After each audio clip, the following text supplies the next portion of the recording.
Ahora sí, vamos a comenzar con este análisis de las audiencias. Según Jason Laponte, tenemos que observar constantemente el comportamiento de la gente. Tenemos que ver cómo consumen, qué datos hay sobre lo que quieren, cuál es la retroalimentación que nos dan, porque es la única forma en la que podemos continuar diseñando experiencias fantásticas. Esto nos dice Jason Laponte sobre las audiencias, cómo utilizamos la información que obtenemos, cómo conocemos a nuestras audiencias destinatarias. Las nuevas audiencias las conocemos como prosumidores o prousuarias. ¿Esto qué quiere decir? Que son audiencias activas, totalmente participativas. Y esto es central, porque esto es un determinante para que una narrativa sea considerada transmedia. Si no hay interacción, participación activa, si no hay prousuarios, no hay narrativa transmedia. En este caso, tenemos que hacer un análisis muy exhaustivo sobre las audiencias. ¿Esto qué quiere decir? Es importante que conozcamos qué tipo de audiencias son a las que queremos llegar, qué tipo de hábitos de consumo tienen, qué género, qué productos consumen, dónde viven, cómo invierten su tiempo, desde qué dispositivos consumen la información, qué marcas utilizan, si es que utilizan marcas específicas, qué objetivos sociales tienen, es decir, estudian, no estudian, son profesionales, trabajan, quieren viajar. En definitiva, tenemos que saber qué quieren y cómo son, cómo piensan para llegar a ellas. Bien, a la hora de caracterizar más específicamente a las audiencias, podemos decir que las audiencias actuales, a nivel un poco más general, son audiencias digitales que se dejan seducir más por la imagen que por el texto, que consumen más en un ámbito privado que en un ámbito público, por ejemplo, desde su dormitorio. Esto es algo bastante específico. Y que si podemos hacer una segmentación o una jerarquía del tipo de contenidos que consumen, podemos decir que están en primer lugar los blogs, los magazines, los libros de autores que les gustan. ¿Por qué? Porque estos son los tipos de audiencias que tienen más posibilidades de convertirse en prosumidoras, porque se fanatizan y quieren generar contenido propio. En segundo lugar tenemos películas, televisión y seguir a directores, directoras que les gustan, ¿sí? Después tenemos que analizar cómo, cuándo y dónde consumen o visionan estos productos. ¿Qué música escuchan? ¿Qué bandas musicales les gustan? ¿Qué tipo de dispositivo utilizan? Y con esto vamos a ser más específicos todavía. Tablet, ¿qué marca, qué modelo, qué tamaño? Teléfono, ¿qué marca, qué modelo? ¿Sí? Que esto nos habla de en qué formato vamos a producir nuestro contenido para que pueda ser consumido en función desde dónde ellos visionan las series, los libros o los productos audiovisuales, ¿sí? Después también hay que tener en cuenta qué velocidad de internet tienen, ¿sí? Según la ubicación geográfica de la que hablamos anteriormente, también podemos tener en cuenta qué velocidad de internet tienen. Si nosotros elaboramos productos que tienen un peso muy excesivo, que requieren demasiados datos para descarga o que requieren demasiados datos para consumo, para interactuar, lo más probable es que aquellas personas que estén situadas en zonas de baja calidad o de baja señal de internet no puedan participar y perdamos una gran parte de la audiencia. Y finalmente, ¿qué redes sociales utilizan? Que no es un dato menor. ¿Por qué? Porque las redes sociales son un espejo de lo que sucede en el mundo digital. Todos tenemos perfiles, puede ser que no los usemos activamente, pero todos tenemos perfiles. Esto quiere decir que también podemos utilizar las redes sociales para medir, segmentar, estudiar, analizar a nuestras audiencias y sus hábitos de consumo. Podemos hablar de nuevas conductas y nuevas audiencias. A medida que la cultura va cambiando, los hábitos de consumo van cambiando, las audiencias se van adaptando, se van modificando.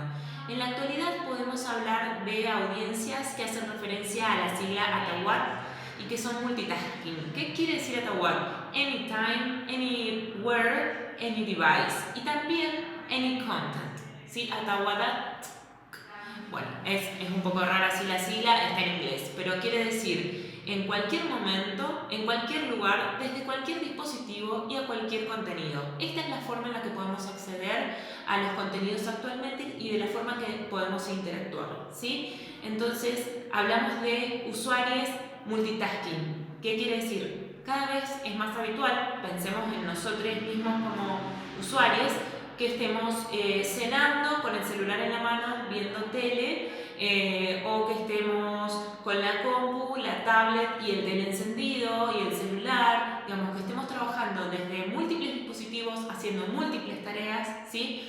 Con la atención ciertamente dispersa en distintos objetivos. Esto no quiere decir que tengamos menos capacidad de concentrarnos, pero sí que el esfuerzo que como productores de contenido tenemos que hacer para atraer a ese usuario va a ser mayor. ¿Por qué? Porque tenemos competencia con un montón de dispositivos y muchos contenidos a la vez.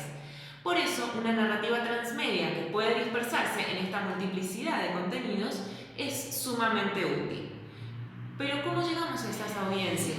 Lo fundamental es que hagamos un análisis previo y además entender que no se puede trabajar de a una sola persona. Estos estudios, estas investigaciones exhaustivas, las realizan equipos multidisciplinarios con profesionales de las ciencias sociales, del marketing, quizás hasta de la comunicación, del diseño, digamos, de todos los ámbitos que pueden contribuir desde distintas miradas a caracterizar una población que es constantemente cambiante, ¿sí? No solo en sus hábitos, sino en sus gustos, su mirada, ¿sí? Entonces, el producto que vayamos generando tiene que irse adaptando a ese cambio vertiginoso, ¿sí? ¿Cómo podemos hacer esto? Existen múltiples herramientas para estudiar previamente a las audiencias, algunas de las cuales son las que vamos a mostrar a continuación. Algunas de las herramientas que tenemos para conocer a nuestras audiencias y que están a disposición porque son gratuitas son, por ejemplo, Google Trends, los trending topics de Twitter, ¿sí? Que ordenan conversaciones y podemos saber de qué se está hablando en este preciso momento o de qué se habla en general, ¿sí? Siempre acotándolo a las comunidades, por ejemplo, en el caso de Twitter, de los usuarios de Twitter, en el caso de Facebook o Instagram, de los usuarios de esas redes sociales. Google Trends es un poco más amplio porque todos usamos Google en general. Google Trends nos permite conocer de qué se está hablando. Después tenemos otras herramientas también pertenecientes al ecosistema de Google como Think with Google, donde nos dan ideas de campañas, estrategias exitosas, cómo utilizar herramientas de posicionamiento SEO o SEM, cómo estudiar audiencias, cuáles son las audiencias que habitan el mundo de Google, ¿sí? Especificando por región, por género, lo que se entiende a través de Internet por género, ¿sí? En lo binario y también en esta tercera categoría que entra, que es no definido o no binario, que Google empieza a incorporarla lentamente. Pero tenemos herramientas también como Answer the Public, ¿sí? Este es un sitio web que tiene su versión gratuita y tiene su versión paga, donde podemos saber qué se está diciendo o qué quiere saber la gente sobre determinada característica o determinada palabra o temática. Por ejemplo, yo puedo preguntar qué está hablando la gente o qué quiere saber la gente sobre transmedia, sobre diseño o sobre arquitectura. Y Answer the Public me va a decir, bueno, las últimas conversaciones que ha habido sobre este tema son las siguientes. Esto es lo que opina la gente, esto es lo que busca la gente al respecto. ¿Qué pregunta la gente sobre esta temática? Y en ese sentido es que yo puedo utilizar esa información para producir mi contenido respondiendo a esa necesidad, ¿sí? Siempre pensando en clave de responder a una necesidad o de brindar algo que otro está buscando, ¿sí? Esto está muy interesante y lo más importante es pensar que en Internet todo es medible, todo es rastreable, todo nos arroja datos numéricos que después podemos transformar en datos cualitativos para tomar decisiones. ¿Esto qué quiere decir? Las estadísticas que tenemos de nuestras redes sociales, las tendencias, los informes anuales que presentan Hootsuite, Google, consumo mundial de dispositivos, de internet, de redes sociales y demás, cuáles son las redes sociales más usadas. Toda esa información sumada a nuestra propia investigación en función de nuestras propias estadísticas se transforma en data cualitativa que yo puedo utilizar para la toma de decisiones. ¿De qué forma? Por ejemplo, si yo realizo mis propias publicaciones, estoy ya ejecutando la estrategia o previo a ejecutarla, estoy testeando mi audiencia y yo quiero saber, bueno, a ver, el 50% son hombres y el 50% son mujeres. Esto es un dato que es demasiado amplio, que no me dice nada. Bueno, quiero saber de esas mujeres qué edades tienen. ¿Sí? Bueno, en función de esto, bueno, son el 45% de ese 50% son, o el 95% de esas mujeres son de entre 25 y 40 años. Bueno, voy a hablarle directamente de ese rango etario, ¿sí? Hay que transformar esta data numérica en información cualitativa para que podamos tomar decisiones al momento de producir nuestro contenido y distribuirlo en las plataformas. Para eso, todas las herramientas y plataformas que hay en Internet sirven porque entregan información numérica, entregan información medible, ¿sí? Para esto tenemos Facebook Audience Insights, Twitter Audience Insights, Metricool, las analíticas de Twitter, las estadísticas de Facebook, Google Trends, tenemos, bueno, Answer the Public, tenemos muchas plataformas que pueden servir para obtener data que nos sirva para tomar decisiones y producir contenido que sea atractivo y que tenga más posibilidades de llegar, ¿sí? Para que no sean disparos al aire, sino que sea realmente producido para la audiencia a la cual queremos llegar. Una vez que hemos analizado nuestras audiencias, que las tenemos definidas, que hemos segmentado, que sabemos a quiénes queremos llegar y qué contenido queremos mostrarle, tenemos que pensar de qué manera construimos la fidelidad de esta audiencia. Esto, ¿cómo lo hacemos? Planteándonos objetivos escalables. Para eso vamos a pensar nuestros contenidos de la siguiente manera. Tienen que ser contenidos relevantes, es decir, tienen que tener importancia para la persona o las audiencias a las que queremos llegar, tienen que tener algún tipo de engagement, algún tipo de forma de sentirse identificadas, es decir, tienen que tocar alguna fibra de esa persona a la que quiero llegar, multiplicado por la cantidad de audiencia a la que quiero llegar.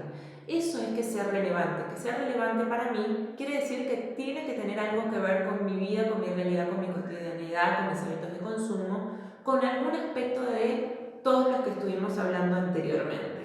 Luego tiene que ser creíble. ¿En qué sentido? Puede ser ficción, puede ser ciencia ficción incluso, pero tienen que ser creíbles en cuanto a que la interacción que pidamos tiene que ser clara, precisa. ¿Qué necesito de vos como usuario? Que hagas un clic, que llenes un formulario, que le des me gusta, que envíes una consulta, que compres un curso, que vayas a un lugar, que participes de un evento. Esto quiere decir que sea creíble en cuanto a claridad, especificidad de cómo planteamos lo que esperamos de esa audiencia, ¿sí? El vínculo tiene que ser sumamente claro para que no haya confusión en cuanto a qué esperamos de la audiencia y qué vías vamos a darle para que esa audiencia participe.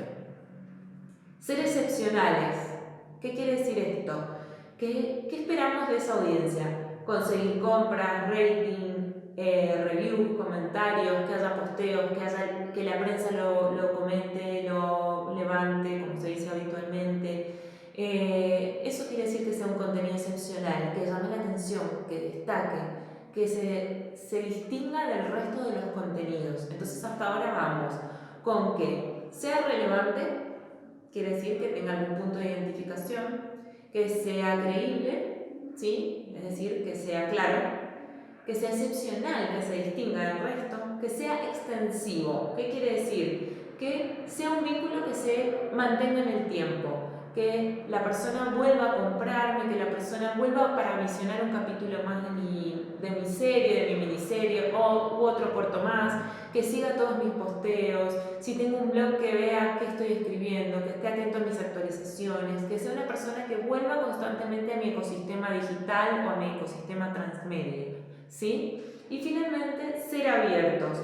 ¿Esto qué quiere decir? Conseguir el máximo logro de una narrativa transmedia, que es que se conviertan en prousuarios, en prosumidores, en consumidores que producen, en usuarios que producen, que a partir de nuestro contenido original produzcan contenido propio y lo compartan. Y que nosotros estemos abiertos a compartir, incluso a favorecer la difusión de ese contenido producido por nuestros fans, seguidores, nuestra audiencia. Entonces vamos a recordar, son 5 claves.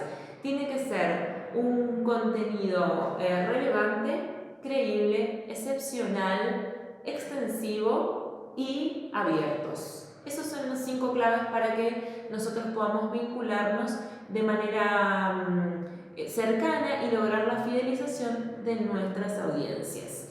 Una audiencia involucrada y entusiasta es la que permite que un proyecto transmedia se prolongue en el tiempo, que crezca, que progrese, que sea algo progresivo, que pueda ir creando nuevas plataformas, que pueda ir extendiendo, que pueda ir haciendo lo que es clave en una transmedia, que es que pueda ir expandiendo el relato. El contenido tiene que ser regalado. A todos nos gusta como consumidores, como usuarios, recibir regalos, recibir premios por nuestro compromiso con ciertas marcas o con ciertos contenidos. Entonces tenemos que pensar en esa clave. Premios, recompensas, a aquellos usuarios que sean más comprometidos, que interactúen más con nuestra marca, con nuestras redes, con nuestros posteos, con lo que sea que les ofrezcamos, hay que entregarles premios, recompensas, regalarles contenido extra, ¿sí? Hay que premiarlos, ¿sí? Esto es lo que va a hacer que ellos no solo quieran seguir siendo parte de nuestra comunidad, sino que inviten a otros y que esta comunidad fiel y comprometida vaya creciendo. En el siguiente esquema vamos a mostrarles de qué manera funciona esta estrategia de compromiso, fidelización según el nivel de entrega de contenido, según el nivel de entrega que nosotros ofrecemos y el nivel de entrega de los usuarios, ¿sí? Vamos a ver un esquema de doble entrada donde esto se puede visualizar de manera bien gráfica. Finalmente, para concluir entonces, vamos a hacer un resumen de todo lo que hemos visto en este bloque.